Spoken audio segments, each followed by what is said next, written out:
Hello. How are you all?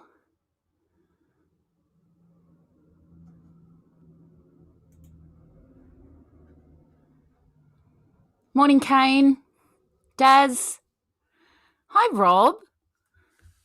Yeah, everyone in Victoria, I hope you're doing okay. Hi, Jody, Ladies Auxiliary there, keeping everyone honest. I'll get to chat in a second. Hello, happy new week, happy Monday. I hope you've had a wonderful weekend. Welcome back to my channel. If it's your first time visiting, well, hello there. Thank you so much for stopping by. I really appreciate you spending your valuable time at my little channel. Hi, Kaz. Hi, everyone. How's your Monday morning going? Good, I hope. It's kind of chilly here. It's definitely hoodie weather. I wonder how it's going in your place. There's been some wild weather actually in Australia. I wonder how your weather is, Jody. You should be enjoying the heat. Okay, let's hang out. G'day, Keely. Let's spend some quality time together. In case anyone is wondering why I have an L plate hanging in the background, I am a learner streamer and it's not coming off until I reach 500 subs. So I don't make the rules. So, oh, g'day, Stoddy. It's so nice to see you here. Stephen Webb, hello. Morning, Nicole. The lurker. I love the way you lurker. The saying beauty is pain might have been true in every single generation. What's a little damage to your nervous system or kidneys in the name of beauty? I've recently been reading the Ugly Girl papers, Hints for the Toilet, and it's an old advice column from Harper's Bazaar, and I'm actually horrified by some of the things that were done in the name of beauty. G'day, Simon. We'll just get straight on to it. Number one is face bleaching. Now, I know people do skin bleaching and that nowadays, but this is a whole different kettle of fish. Having an extremely pale and fair complexion was very important to women in the 1800s. Upper class women wanted to show that they were wealthy enough to not have to work in the hot sun, and they wanted their skin to be so pale that it was translucent. So they wanted it so translucent that you could see the veins in their faces. Victorians had an obsession with death and actually thought it was attractive for women to look sickly or dead. The Ugly Girl papers by S.D. Powers recommended that women coat their faces in trace amounts of opium from lettuce leaves and wash their faces in the morning with ammonia to ensure that they would always look fresh and pale as a recently dead corpse. Okay. Arsenic wafers were supposed to remove freckles and tans, making women look younger and more attractive. They were fully aware that arsenic was poisonous at this stage and addictive, but they chose to do it anyway for the sake of achieving their idea of beauty. Good morning, Lambo. That's a commitment, don't you think? Blood purification. During the Victorian era, many people died of consumption, which was tuberculosis, and the society had a creepy fascination with death. In the Ugly Girl papers by S.D. Powers, she declared that the clearest, most beautiful complexions were seen on people in the earliest stages of consumption. Women with consumption were constantly vomiting blood, and Powers claimed that this was actually purging the impurities from their body, which made their skin clear and white. To replicate this, she advised women to eat as little as possible.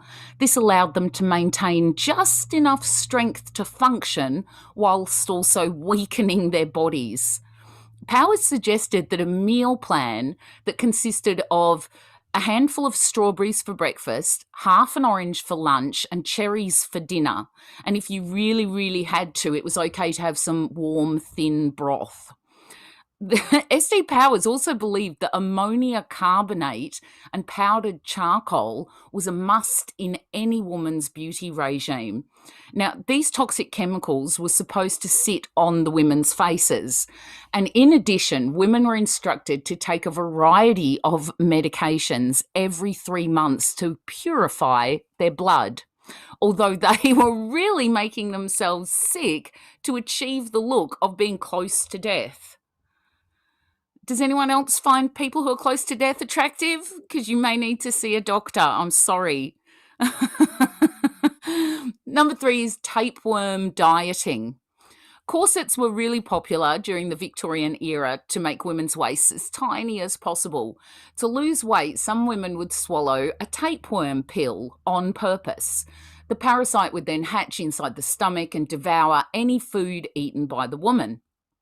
After she was done dieting, the woman would take pills to supposedly kill the tapeworm. But it was also believed that sitting in front of a bowl of warm milk with your mouth open would entice the worms to crawl out on their own. Oh, gosh. Yuck. Tapeworms are known to grow as long as 9 meters, which is 30 feet. So even if that method worked, imagine choking on a 30-foot-long tapeworm just in the name of beauty. Yikes. Dr. Myers of Sheffield invented a special device that was supposed to remove tapeworms from people's stomachs. It was a metal cylinder filled with food that he would slide down the patient's throat. They were instructed to avoid eating for several days, which would force the tapeworms into the cylinder to eat the food. In theory, once the worms were in the tube, they could pull the tube out of the patient and remove the tapeworms from their stomachs. Sadly, many of his patients choked and eventually died from his invention. Don't purposely give yourself parasites, please. Please, don't do that. Just eat a bit better, a little bit less, move around a bit more. You'll be right. Number 4, deadly nightshade eye drops. Now, along with the near-dead colour of their faces, women with tuberculosis were known for having dilated pupils and very watery eyes. When someone's in love, their pupils dilate. So in Victorian-era England, women with large pupils were considered extremely beautiful.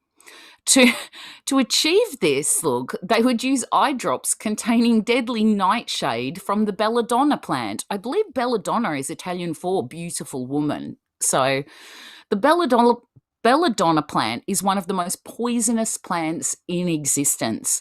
Consuming a couple of berries or a leaf would probably be fatal. In smaller doses, the poison may cause irritable bowels, rashes, swelling, and even blindness. Women of the Victorian era knew of these dangers and continued to use this poison anyway.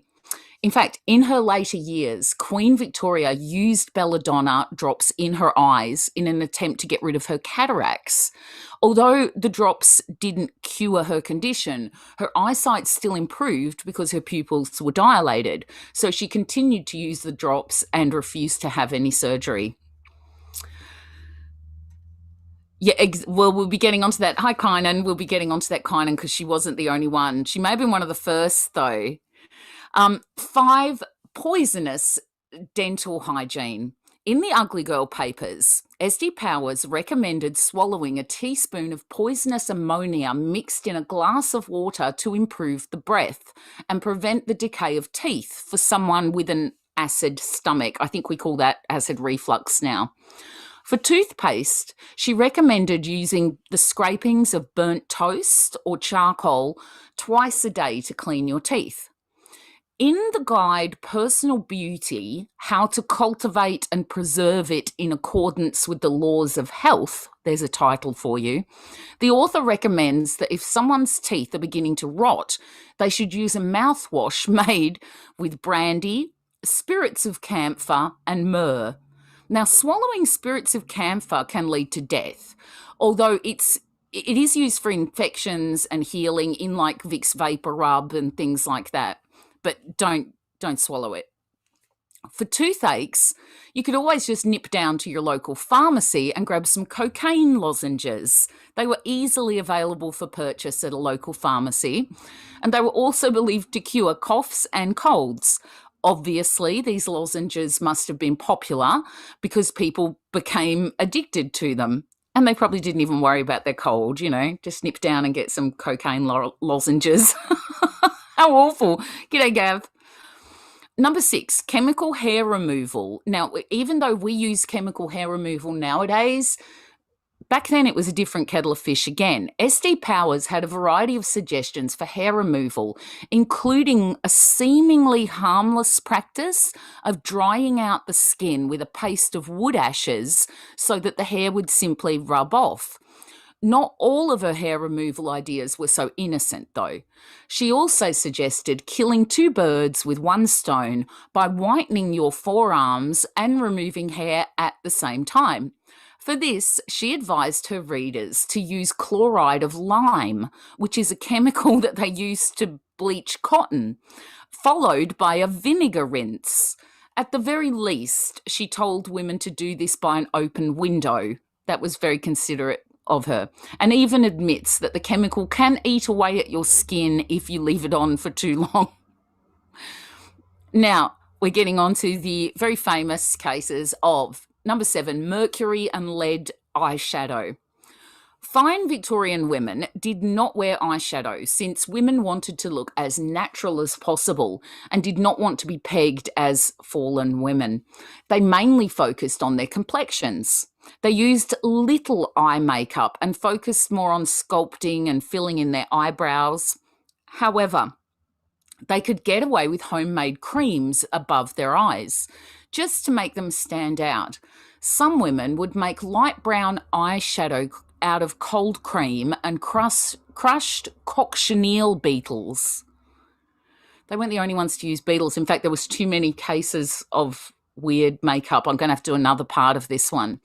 It was rare for anyone to wear eyeshadow purchased from a shop, which was called eye paint in the Victorian period. However, when a prostitute or a very daring Victorian lady decided to try eye paint on a special occasion, she was slathering on cosmetics made from deadly chemicals. These included red and white lead to colour the paint, as well as mercuric sulfide. It's not worth it. The cosmetics also contained antimony, cinnabar and vermilion, and these chemicals poisoned the body, and mercury is even known to cause insanity. Number 8, arsenic baths.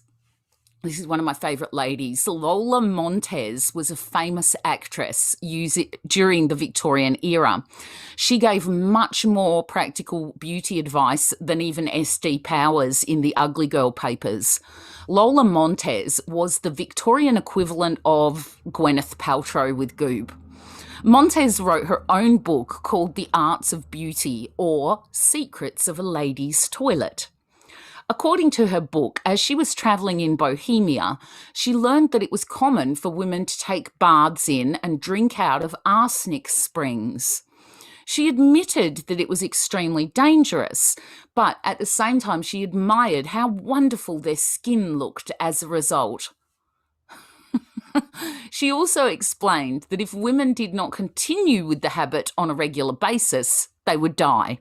So think carefully before taking up that habit. Arsenic is commonly used as a poison to kill rats, and it was easily attainable at pharmacies during the Victorian era. Women were not the only ones to see arsenic as potentially appealing. For years, it was seen as a primitive version of Viagra that increased male sexual potency, and in small doses, it would cause a euphoria or delirium, which made people addicted in both a chemical and a psychological sense. So, yeah, don't be reaching for the arsenic, chaps. Just go get yourself some of those blue pills. Number 9, goat skin eyebrows. I know that you're going to find this attractive. Fashions in eyebrow style have varied considerably over the years, from the barely there look of the medieval period to the heavy dark brows of the 1950s with like Elizabeth Taylor and and all of that. Eyebrows were even sometimes used as an emotional statement, such as in ancient Egypt, where cat owners would shave them off when their beloved pet died. Oh, that's kind of nice. One of the strangest trends was the ancient Greek preference for the unibrow, monobrow. Greek women believed that untouched natural eyebrows showed purity. However, the unibrow was the ultimate statement of beauty and intelligence. Those who were cursed with light or patchy brows filled them in using like kohl, or even more drastically, they would fashion false eyebrows made out of goat skin, and they'd stick them to their faces using a mixture between tree resin and beeswax. While the goat skin trend died out pretty rapidly, an even more revolting look for eyebrows may have emerged in the 18th century. Fashionable women during the Georgian era, they did a lot of weird stuff for fashion, often chose to pluck out their eyebrows completely, and according to several satirists of the day, they replaced them with fake ones made from mouse skin. That might be the solution to New South Wales problems. Number 10, Cinnabar Rouge. At several points in history, having healthy-looking rosy cheeks was popular amongst women. Even today, the flushed look is found highly appealing. But today's rouges all contain fairly safe, highly tested ingredients. In the past, women hoping to achieve a natural-looking blush turned to a host of different substances in an attempt to get just the right shade. And one of the most popular was cinnabar, a volcanic mineral ore from which mercury can be derived. Cinnabar has a vibrant red colour that seemed to be ideal for the addition to cosmetics and powders. And I believe it was even used on lips. When ground up and added to other ingredients, it could easily be applied to the cheeks as a form of rouge. Unfortunately, as we now know, mercury is extremely toxic and can result in damage to the muscular and nervous system. Yikes. Cinnabar is no longer allowed to be used in any form of cosmetic product. That would be a small comfort to the generations of women who suffered an early death due to mercury poisoning. Number 11, tooth dye. During the Elizabethan era, black teeth were the ultimate status symbol. As sugar was hard to come by and could only be bought by the wealthiest people, it is said that thanks to her sweet tooth, Queen Elizabeth I had such decayed teeth that many of them had turned completely black. Many of her court ladies immediately followed suit, using tooth dye to blacken their teeth as a sign that they were rich enough to have consumed enormous amounts of sugar. The Elizabethans were not the first to the black teeth trend. In Japan, the custom of ohaguro had long been used. This practice of using a dark brown lacquer made from iron filings dissolved in vinegar to stain the teeth was widespread amongst Japanese fashionable society. This next one makes me really sad. Number 12, radium nail varnish. Now, during the early years of the 20th century, radium was used among many other things to make a luminous paint that was used to make watch faces visible in the dark. The women who were most exposed to this chemical became known as radium girls, and they were the unwitting victims of so-called progress. From 1917 to 1926, women were recruited to work in factories that produced watch faces decorated with this radioactive substance. They were told that it was completely harmless, so they would decide to have fun with the glowing paint, and they would use it as nail varnish and lipstick. Unfortunately, after a few years, the women started suffering from a host of medical problems, such as bone fractures, anemia, and it was eventually discovered that they had radium poisoning, but not before one poor radium girl, visited her dentist to get a tooth extracted and ended up with a chunk of her jaw accidentally coming out with the tooth. Don't put radium on your lips or your nails, guys. In fact, just keep away from radium if at all possible. Number 13, raw veal face mask. This one's just kind of gross, but I could see how it would work, but it still would be cack. The most beautiful woman on earth in the 19th century was Empress Elizabeth of Austria. She was famous across Europe for her beautiful skin and thick chestnut hair that fell all the way down to her feet. To keep her skin beautiful, she would crush strawberries over her hands, face, and neck. Then she would bathe in warm olive oil and sleep in what has been described as a mask lined with raw veal. Wouldn't that stink when you woke up? Like, really?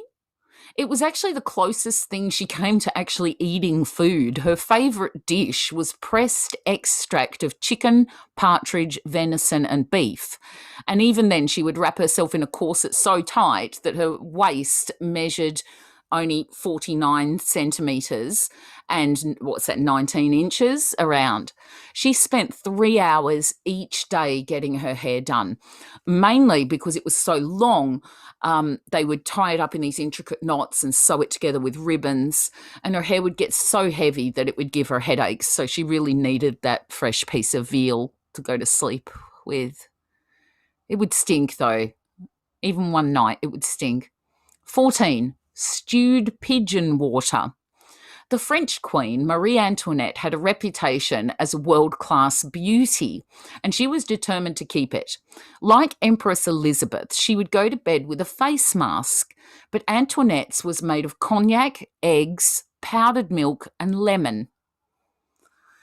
She'd start the morning by washing her face with a facial cleanser made out of pigeons. In those days, that was a selling point.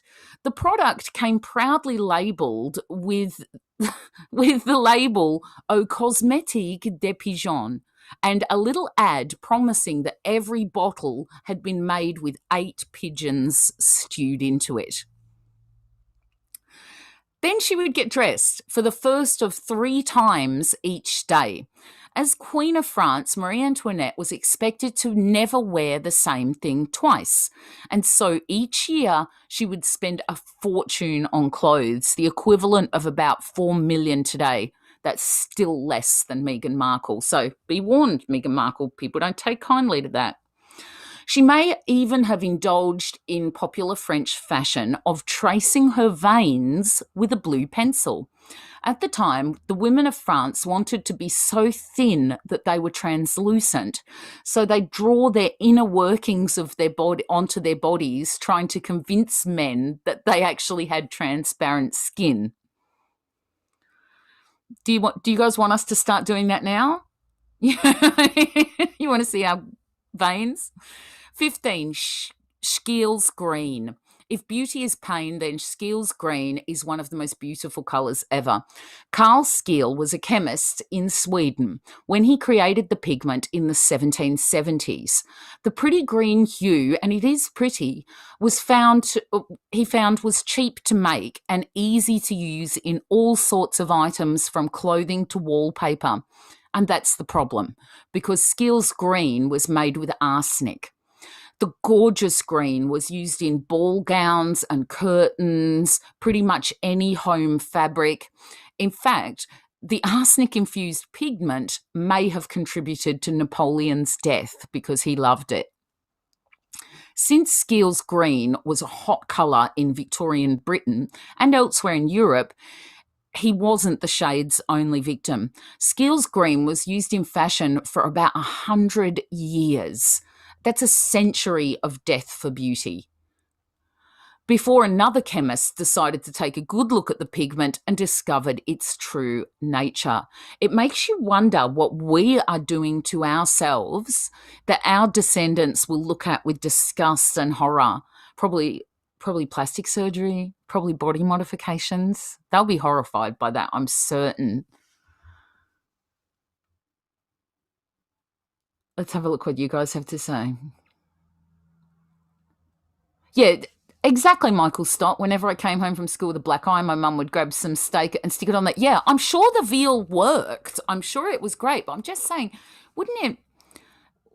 Wouldn't it? It's one, a waste of food in probably a time when a lot of people didn't have food, and two, it would stink. By the time she woke up, it was gonna stink, I'm sure.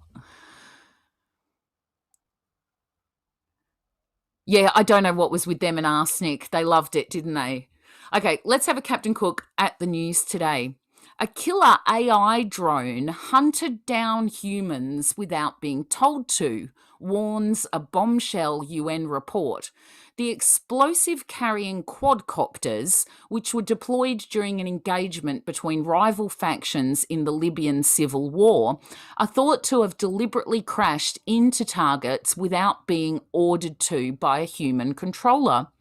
An autonomous weaponized drone, and apparently it hunted down the human target last year and is thought to have attacked them without being specifically ordered to.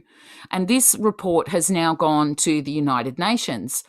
The drone is a Kargu 2 quadcopter, and it's produced by a Turkish military tech company called STM, and it was deployed in March 2020 during a conflict between Libyan government forces and a breakaway military faction, the Libyan National Army.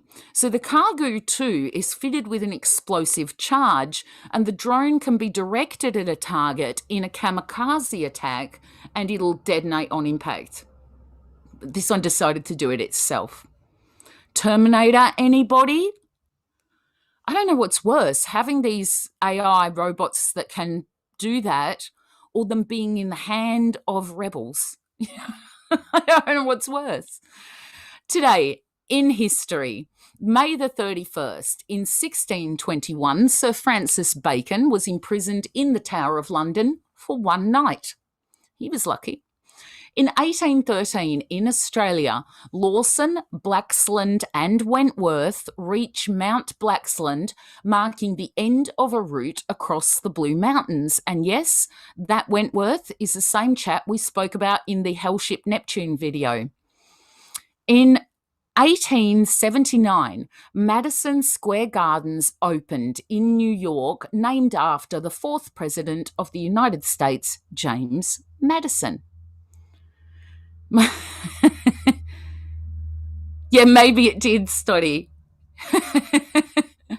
My pick for 3 historical characters to spend an evening with tonight are Marie Antoinette, Nefertiti, and Queen Victoria. And that would be just because I'm so impressed with their beauty tips, just so we could do makeovers. Radium nail polish for all of us. Isn't it horrible? It does make me nervous about what we use today that we just don't know about. Yeah, the stretched ears and that, I think so too, Kine. And I think a lot of body modifications they're gonna look at with horror. I think plastic surgery, they're going to look at too with horror. They're going to go, you did what just to look beautiful? You know, when you think about surgery, it's kind of brutal and kind of like a violent act anyway, but it's quite extreme when you look at it in the history of things. As always, everyone, it has been wonderful to share a smoko with you all. Please leave a thumbs up below the screen and subscribe if you haven't already. Don't forget to ding my little bell for notifications of all my future uploads, and please consider sharing this so we can grow this great community into a big one. I can reach 500 subs, then I can get off of my L plates. Thank you so much for watching. Say g'day in the comments or suggest a subject for a future video. We have a very exciting week coming up. I don't even want to give you any spoilers. It's going to be great, but we should be getting Disco Stew back as well this week. So I hope you can join me at the same time tomorrow. Have a fantastic Super Monday, everybody. Love and kisses. Bye. See you later, everyone.